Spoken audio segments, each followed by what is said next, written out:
Welcome to the Rim Break Rodeo. We hope this video helps. You start in Settings and go straight to Camera to change recording quality. This is the fastest way to reduce file size. Once there, tap Record Video and select a lower resolution like 1080p or 720p, so each clip uses fewer pixels. Make sure to reduce frame rate from 60 to 30 or 24 FPS, because lower FPS cuts bitrate and smoothness demands. Changing resolution and FPS directly affects how much space a video consumes and how quickly you can store or share it. Once done with basic camera settings, adjust formats to control encoding.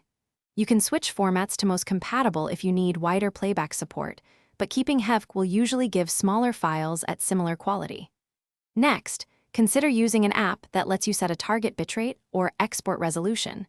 These let you compress an existing clip without re-recording. Make sure to preview the compressed output so you balance quality versus size. That way you avoid over-compressing and keep usable footage.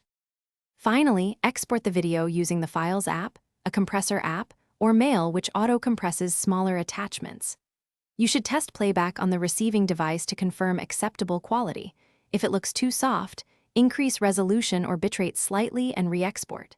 If changes aren't applied or options are grayed out, restart your iPhone, free up storage, and install the latest iOS update to restore settings. That single troubleshooting step fixes most issues, so you can finalize reduce.